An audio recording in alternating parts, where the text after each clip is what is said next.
Bueno, ya está con nosotros la señora prefecta del Guayas, Susana González, con quien vamos a tener una charla en los próximos minutos.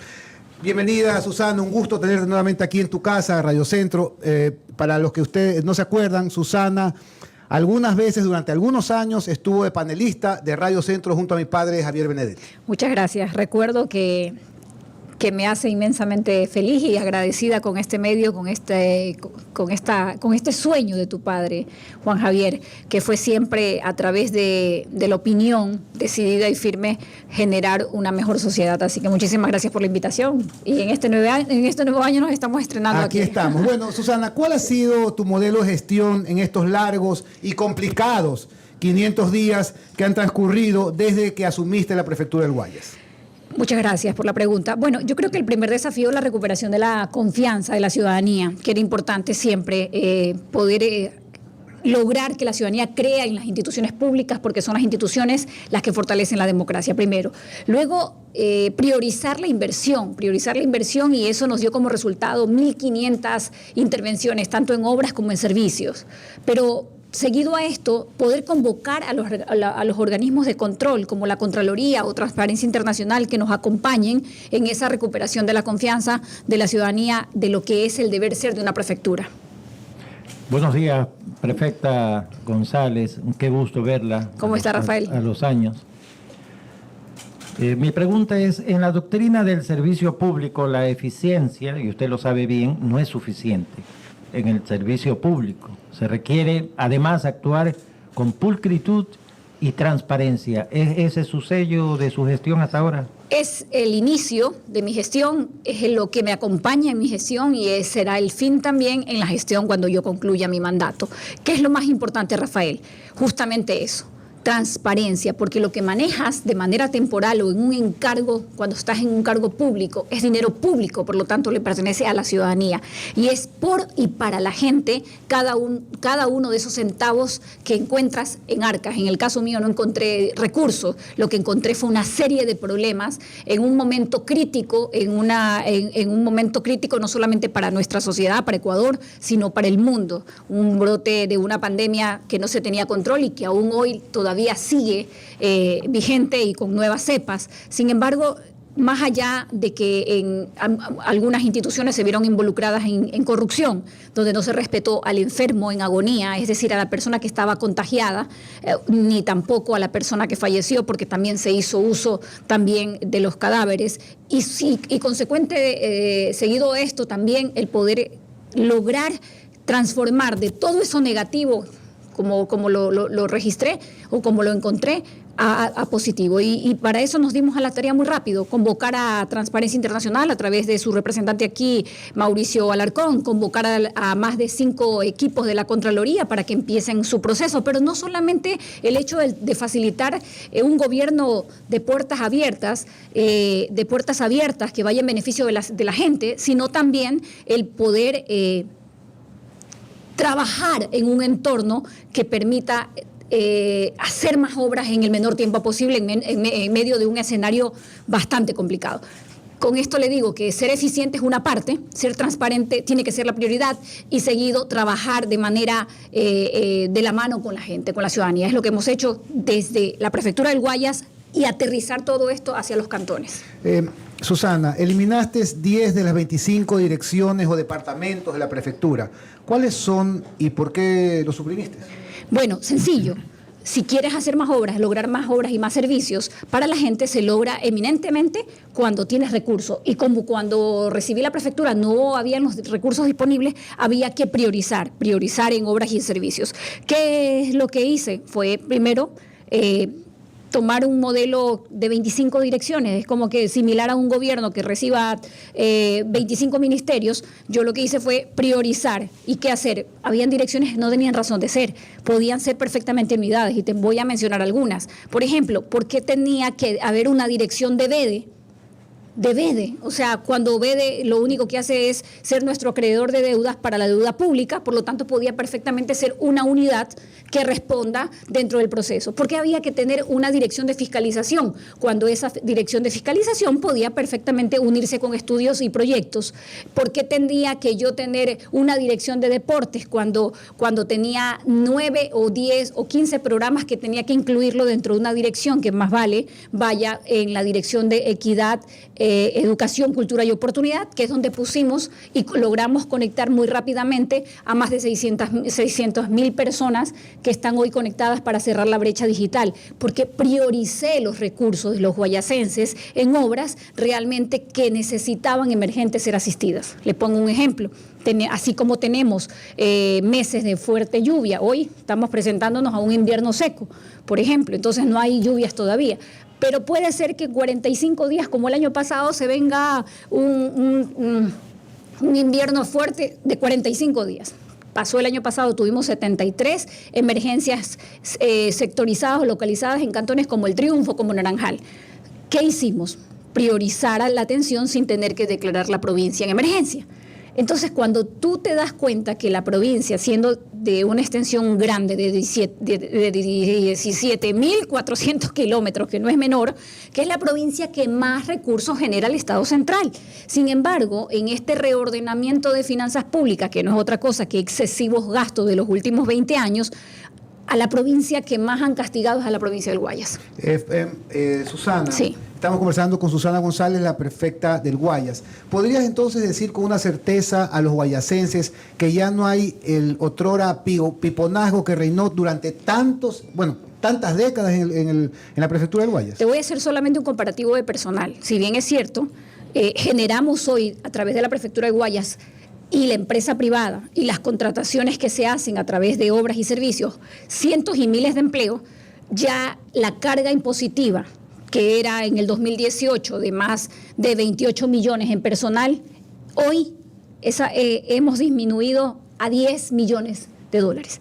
Es decir, al priorizar y reducir el coste, el tamaño de la prefectura, que es el tamaño de un nivel de gobierno intermedio, lo que hacemos es que esos 10 millones van en obras y en servicios.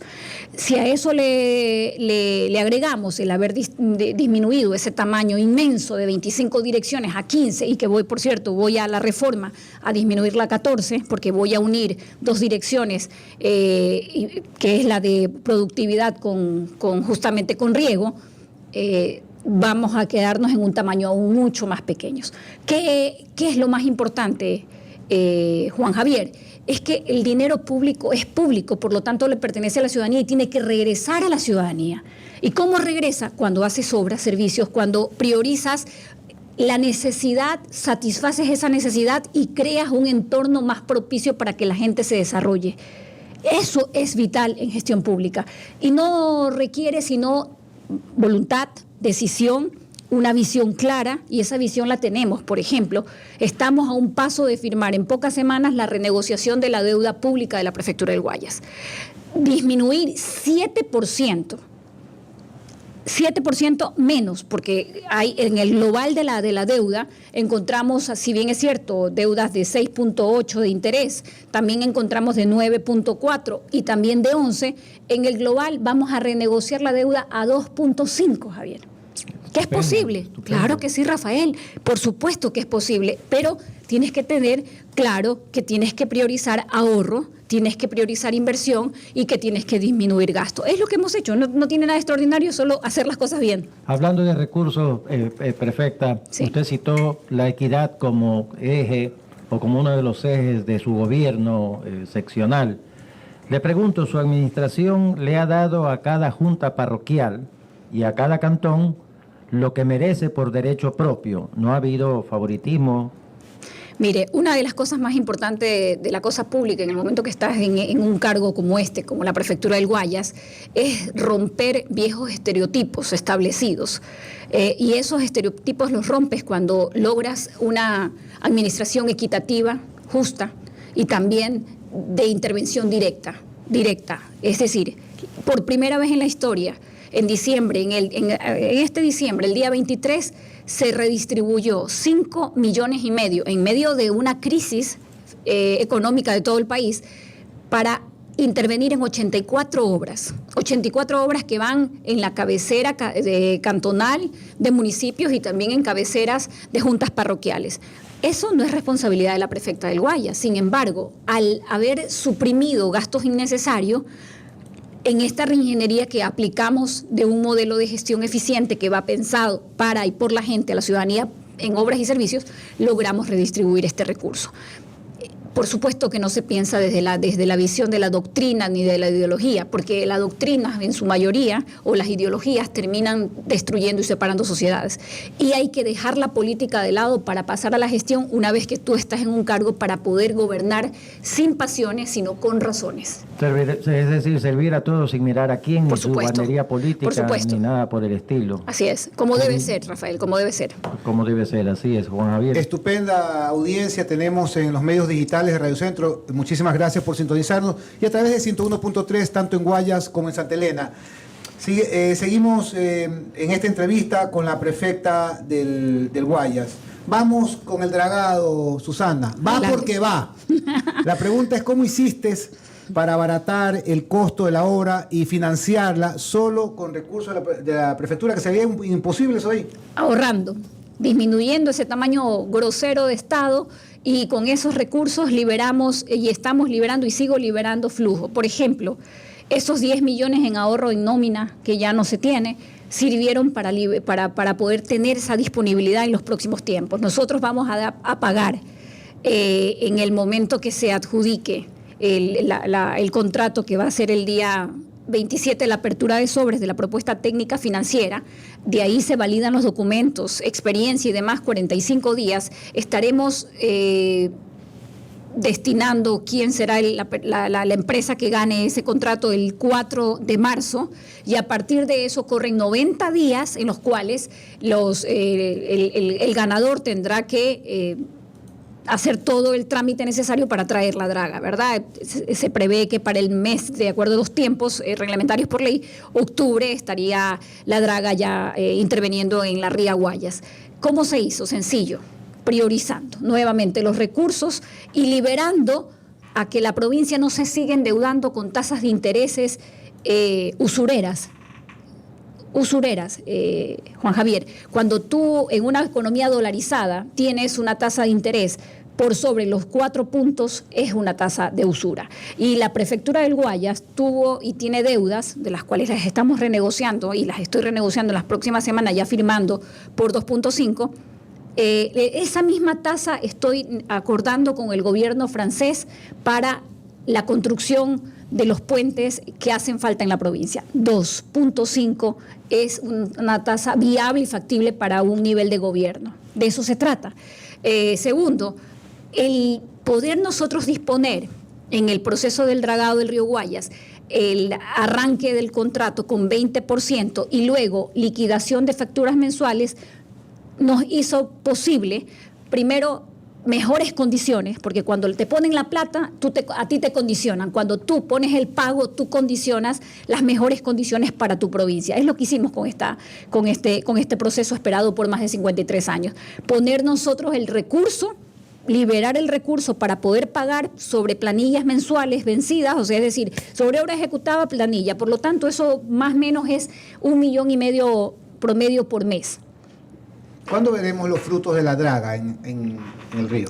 Yo creo que con el tamaño de impacto que tenemos en estos momentos en la cuenca baja, Juan Javier, el proceso se va a ver rápido una vez que ya intervengan los ingenieros y la empresa que Pero se ha entendidos, contratado. según punto de orden, Susano, Sí. entendidos dicen que no solamente se necesita una gran draga, sino pequeñas dragas en río arriba o río abajo. Usted tiene razón y los entendidos tienen razón. Por eso nosotros trajimos técnicos internacionales. Yo me encargué de asesorarme porque yo no soy todóloga y reconozco que tampoco soy técnica hidráulica. Por lo tanto, poder primero evidenciar a través de un estudio que hizo la Unión Europea con respecto a 15 sitios de nudos críticos que tiene la provincia debido a la deforestación. Juan Javier, es importante aclarar algo. Este proceso del río Guayas es un tema que debería ser política de Estado, y le voy a decir por qué. porque involucra más de 8 provincias, 98 juntas parroquiales y 28 cantones del país. Por lo tanto, no es una obra menor. El daño no viene desde la ría Guayas. El río Guayas y Guayaquil heredan las consecuencias de la no intervención en la cuenca alta. Estamos hablando desde la cordillera, que tenemos problemas de palizadas o de arrastres de los piedreros que van complicando y van cerrando los cauces. Y posterior a eso tenemos el problema de la deforestación heredada. Por eso la intervención nuestra es una intervención integral, que para no distraer a la ciudadanía, porque hemos querido que la ciudadanía comprenda la importancia, que no tiene que ver solamente con el campo, con los ganaderos o los pequeños ganaderos, tiene que ver con la ciudad de Guayaquil, tiene que ver con la ciudad de San Borondón, tiene que ver con la ciudad de Daule y de Durán, y su riesgo inminente de inundación, y su riesgo inminente de que cada vez que depredan, ya sea manglares, ya sea árboles nativos, a lo largo de las riberas, es decir, de nuestras cuencas hídricas, lo único que están haciendo es complicando y acelerando el cambio climático que ya pasa sus facturas. Entonces, en ese sentido de responsabilidad, para mí era importante no distraer con la intervención complementaria. Ahora sí la voy a explicar. Junto con la Marina, con quien no tenemos ninguna diferencia, sino por el contrario, muchos puntos de coincidencia, vamos a intervenir a través de un contrato, porque la Marina tiene los técnicos, tiene las dragas, de esas obras complementarias que requerimos intervenir en más de 15 bancos de arena localizados, tanto en la cuenca hídrica de Babahoyo como el del Daule. Por lo tanto, por supuesto que vamos a hacer una intervención integral, no solamente en la cuenca baja, que es la más complicada por los más de 6 millones de metros cúbicos de arenas que ya se apostan y que cada vez complica más, porque usted ya puede cruzar desde la puntilla hacia el banco de arena sin problema, y pronto podría cruzar desde el banco de arena hacia el malecón, porque ya la veta está establecida. Y si mira desde el malecón hacia el frente de la isla Santay, ve la gran veta que ya se extendió. Por lo tanto, es más complicado que de lo que algunas personas pueden imaginar. Solamente se había focalizado como un problema de que no entran los aguas a los canales, por lo tanto ponen en riesgo la agricultura, que significa la comida que nos llega a la casa.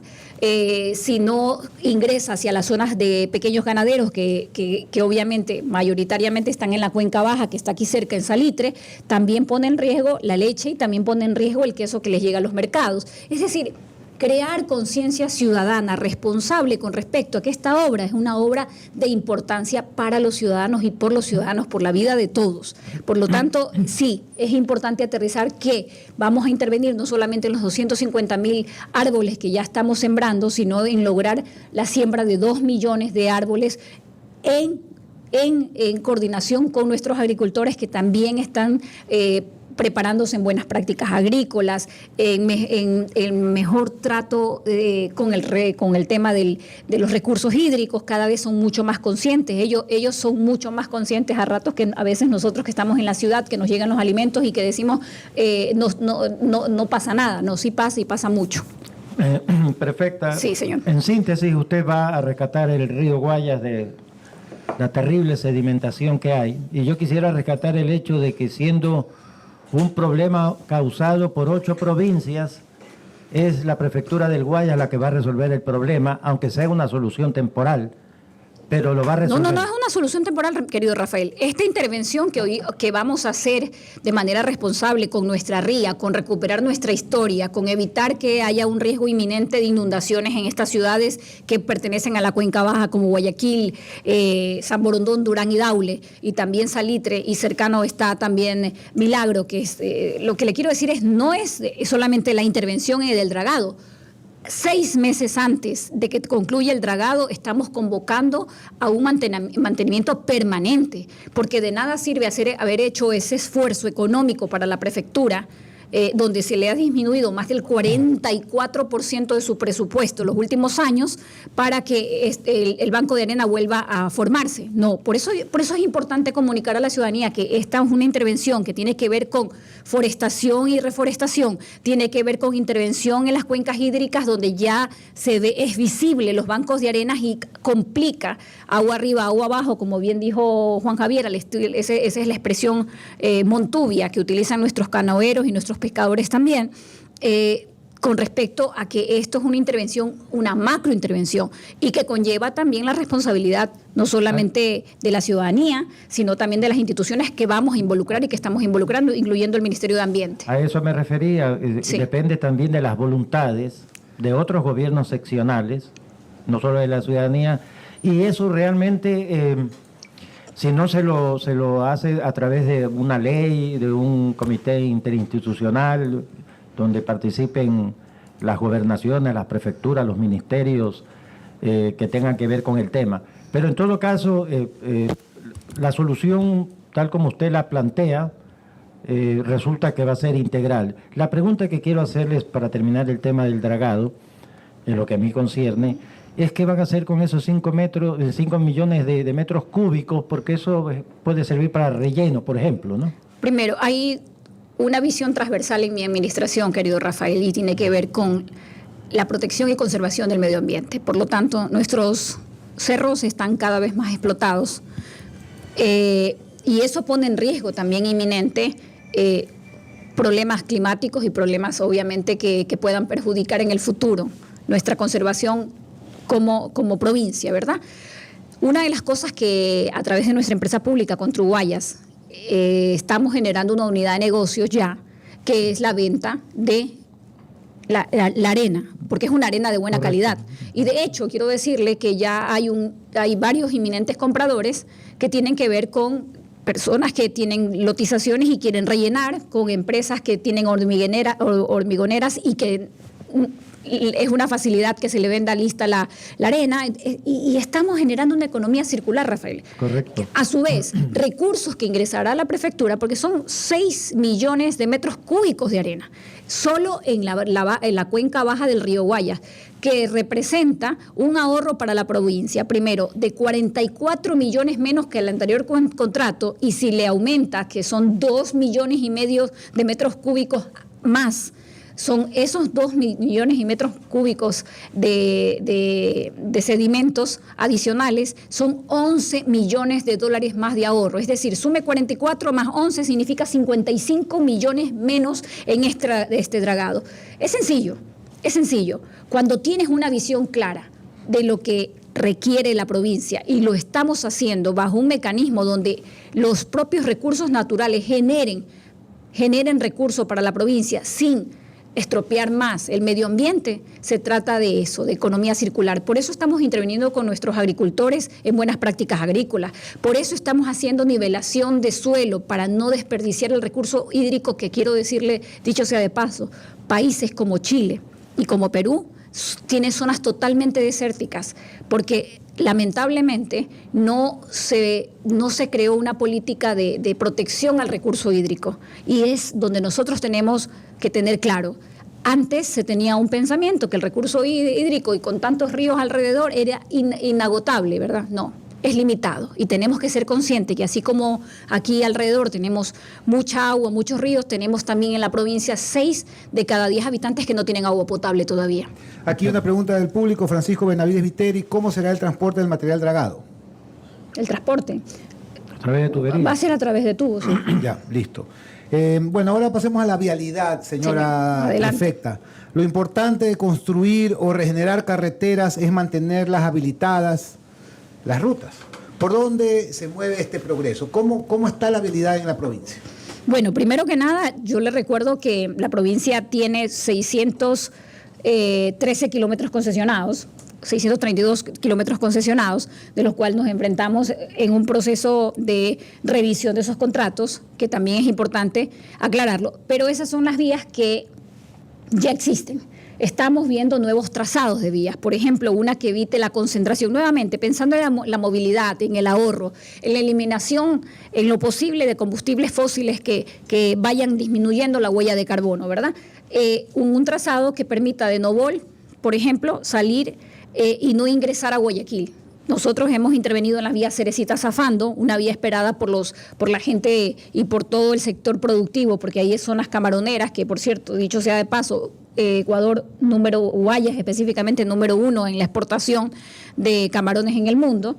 Sin embargo, la misma industria, tanto bananera como camaronera, se enfrenta a otra crisis por falta de políticas de Estado. Mientras nosotros estamos aquí, sí, trabajando desde los circuitos integrales de vías que conectan, y obviamente que conectan, le voy a poner un ejemplo, la vía San Isidro, San Pableño, Boca de Agua Fría, que va y que conecta Balsar, Santana. Ahora este año vamos a intervenir la vía Los Palitos Palenque, esas conectan provincias, Los Ríos nuevamente. Ahora vamos hacia la vía Naranjal, Churute, que tenemos un estrecho ahí y que estamos en estos momentos exigiendo los 15 millones que se le tienen en deuda a la provincia de un crédito no reembolsable que no ha sido desembolsado desde el 2018, que con eso solucionaríamos ese tramo, ese último tramo, para ampliar esa vía a 4 carriles. Ya lo hemos hecho, ampliamos 3 puentes sobre ríos, el Trovador, Estrella y Bulubulu. Esas vías ya están ampliadas, por eso usted puede transitar, pero el estrecho se viene en la vía Churute. Otra vía que es una deuda para la provincia y que estamos trabajando con el prefecto Johnny Terán justamente a propósito de intervenir juntos, es la vía Juján-Babahoyo. Vamos a hacer el paso lateral de Juján y también el puente que todavía, que es un puente postergado, esperado por muchos años, que es sobre el río Amarillo. Entre otras obras, lo que quiero decirles, hemos intervenido y estamos interviniendo en más de 32 obras en la provincia. Tenemos el del paso lateral que une el triunfo Naranjal. ¿Por qué menciono todas estas vías, Juan Javier y Rafael? Sencillo. Porque son vías productivas. Guayas es una provincia productiva, donde atender a la población, acercando con vías, puentes, caminos vecinales, la vía Pedro Carbo Jerusalén, la vía La Eugenia, el Paraíso, el Chobo, la vía Petrillo, las minas de Petrillo, Novol. Toda esta zona salen productos, tanto para la exportación como para el consumo nacional. Por lo tanto, era prioridad atenderlas. Estas vías ya fueron inauguradas, incluyendo la de Papayo, la Elvira Potosí, Salitre, que también es un corredor y que va a unir con Té de Baba y que une con los ríos por este lado de Salitre. Por eso decía bien Juan Javier que son rutas por donde se moviliza o se mueve el progreso realmente, ¿no? Y la productividad. Y hablando por eso lo importante de los corredores. Claro. Los corredores productivos lo que te hacen es, primero, te pueden mejorar el mapa agrícola.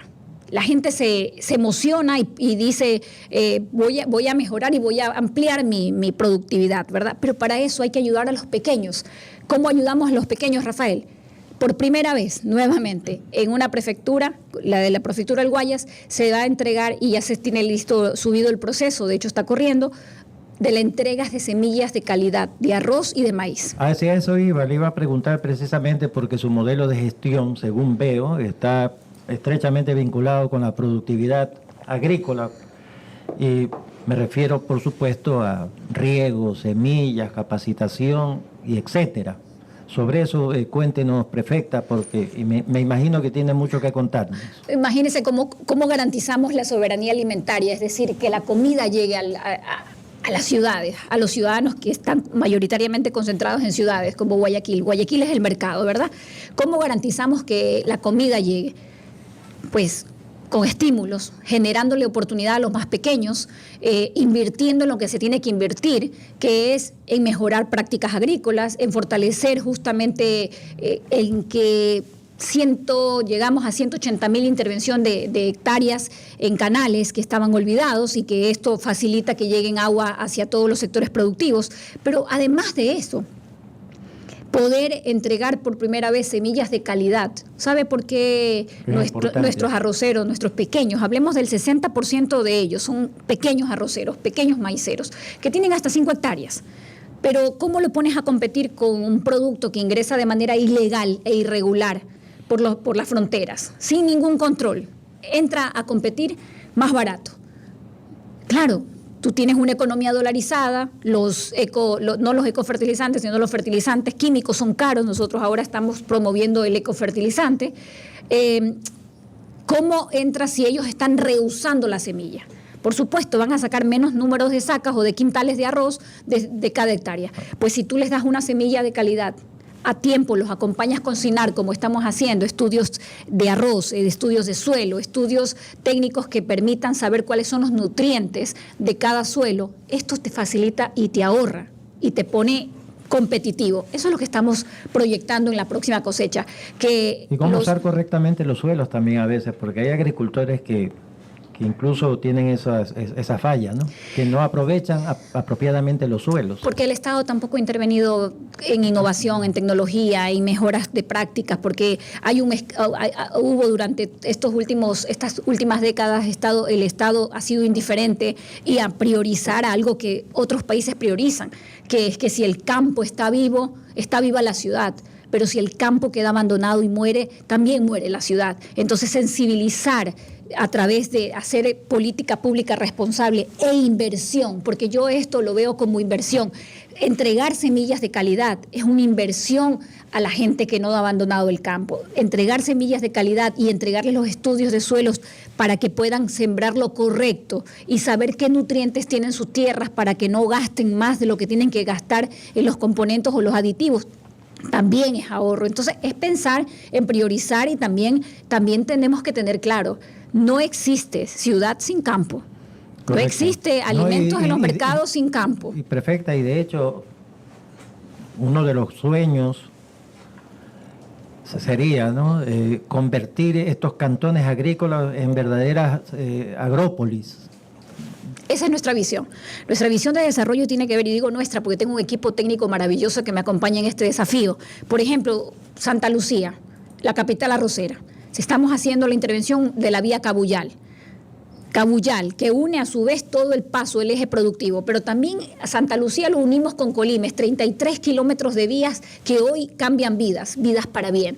Cuando usted dice un puente que se cayó, 2 puentes que se cayeron durante décadas, inversiones en cantones que jamás intervino, se dio como se tenía que ver, con el respeto y la dignidad que merecen los seres humanos, ya sean de ciudad o de campo. Yo creo que tiene que ver con eso, con el respeto a la dignidad, al ser humano, generarle las condiciones propicias. Y si de eso se trata, Rafael y Juan Javier, las vías que unen Puerto Inca a Naranjal, zonas productivas, las vías que unen Los Monos, El Triunfo, zonas productivas. No hay 1 kilómetro de vía de esta provincia que no sean productivas. Si no se genera por un lado, como en Cerecita Zafando, cantidad de camaroneras o como todo este lado del corredor, como yo le digo, de la zona de manglares.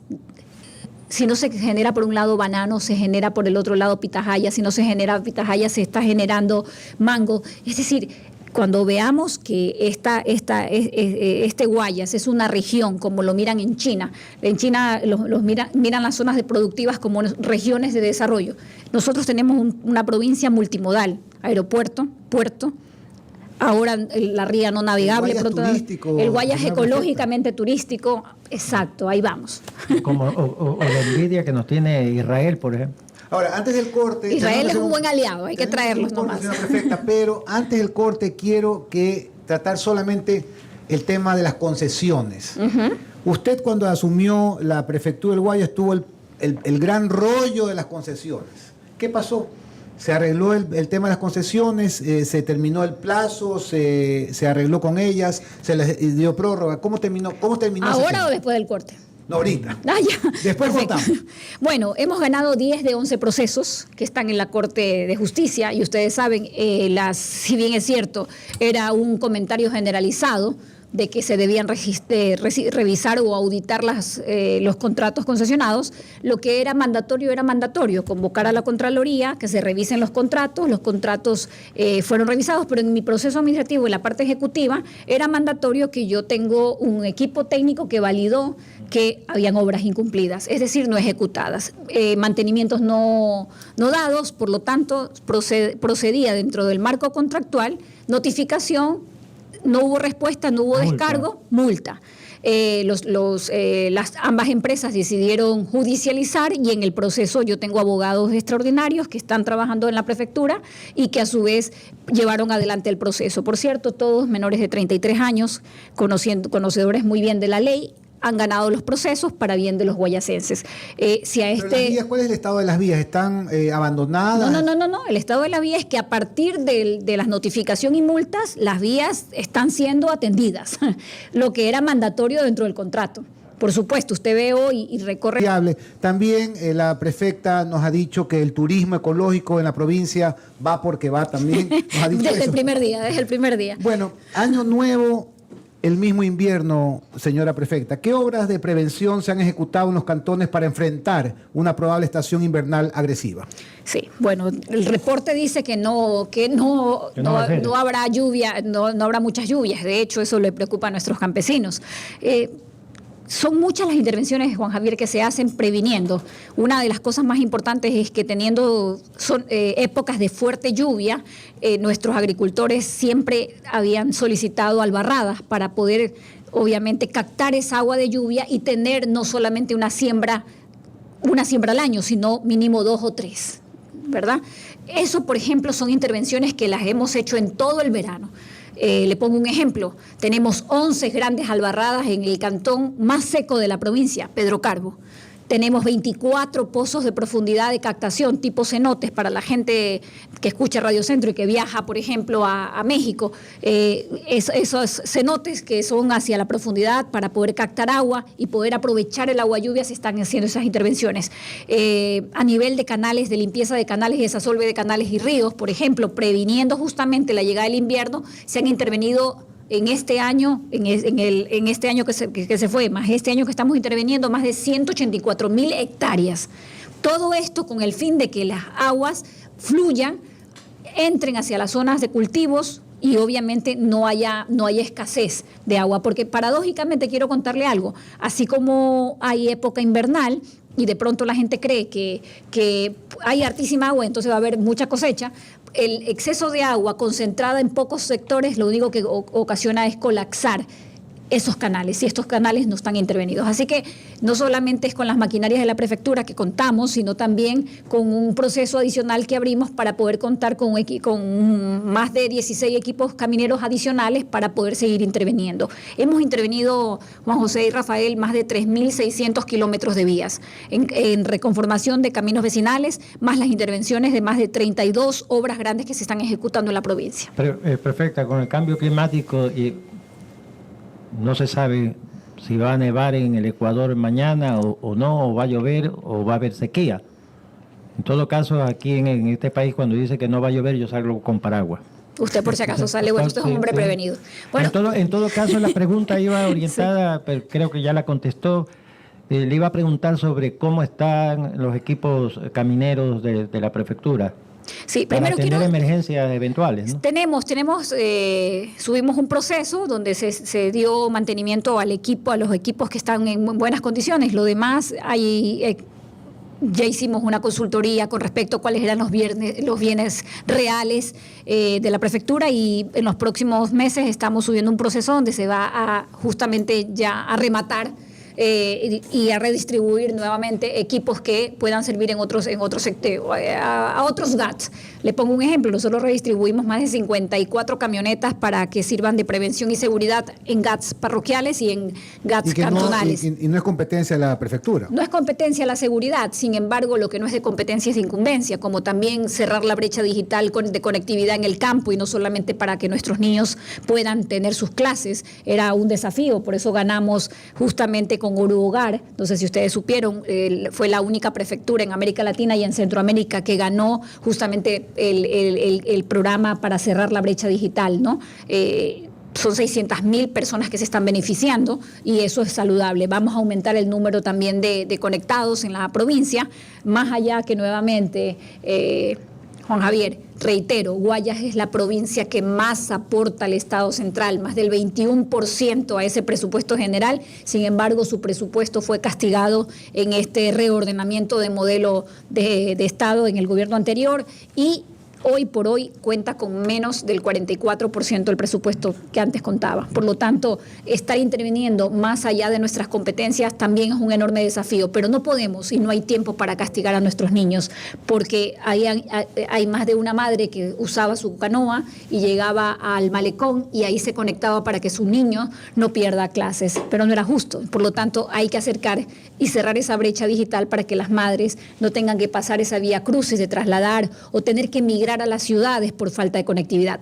Pero adicional a eso, también estamos conectando a nuestras asociaciones agrícolas, campesinas, productivas, a las juntas parroquiales también, a las juntas de riego, que son las que mantienen en la provincia justamente la parte productiva, ¿no? Rafa, sin temor a equivocarme, el apellido que más debe haber en el Ecuador es Contreras. Todo el mundo es Contreras aquí. Entonces dicen que la prefecta, porque hace publicidad, porque en los medios digitales, porque en los medios radiales, le dan palo. ¿Cómo comunicas? Quiero contarles algo, chicos. 66% menos del presupuesto que se ha utilizado en otras administraciones, yo estoy usando. Es decir, el año pasado, con todas las obras que usted, Rafael, y cada una de las personas que nos están escribiendo han pasado y validan todo lo que hemos hecho, fueron $600.000 en total los que comunicamos. Este año quiero comunicarle a las personas que están mal informando, porque para variar están desinformando y descontextualizando.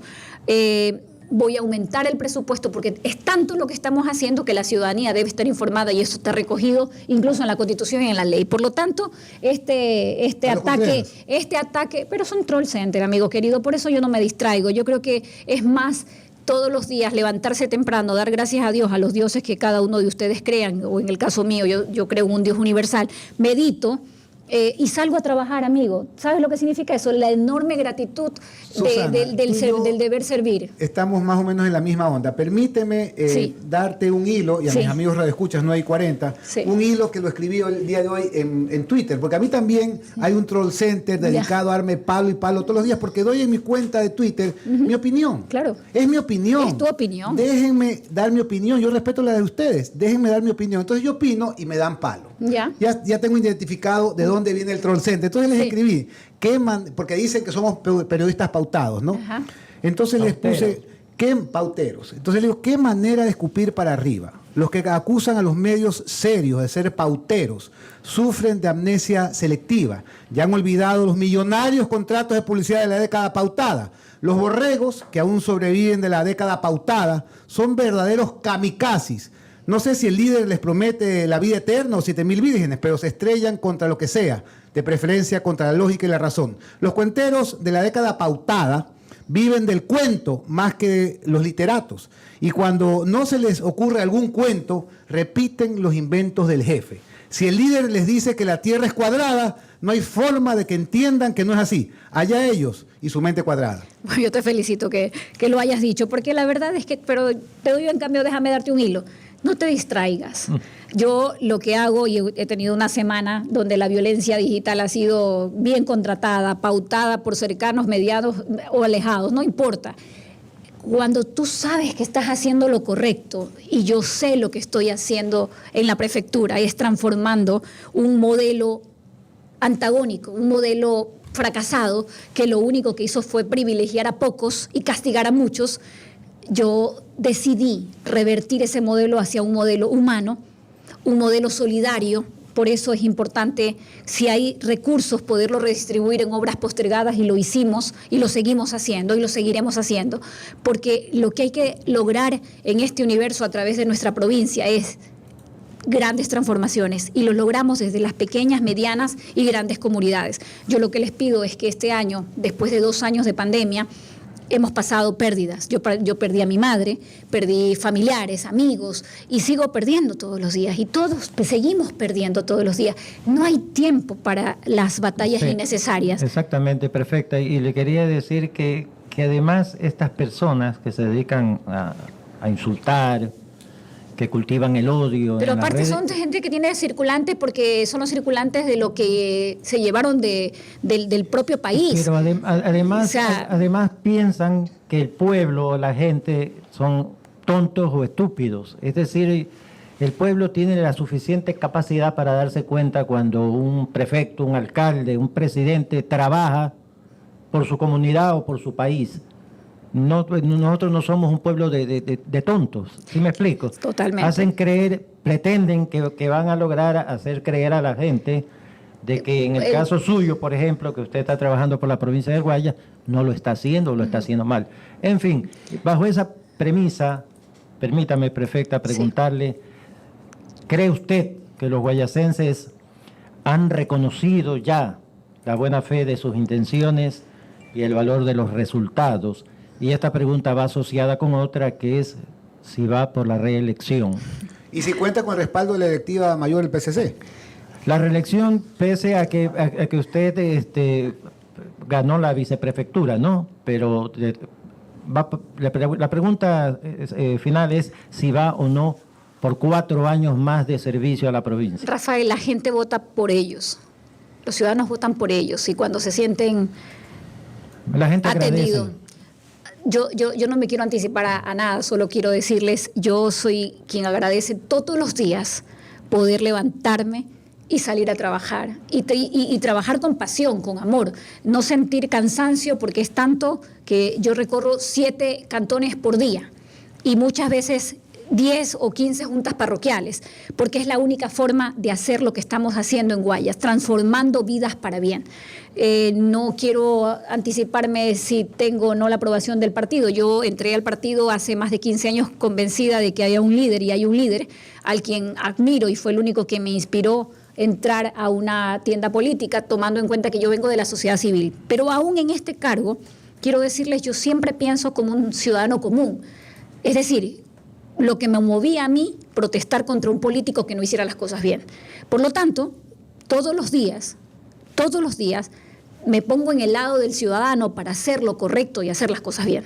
Le reformulo la pregunta, prefecta, entonces. Adelante. ¿Le gustaría estar 4 años más para poder servir de mejor manera o hacer cosas que no va a poder hacer en este año y pico que le queda? Yo le dejo a la población la respuesta.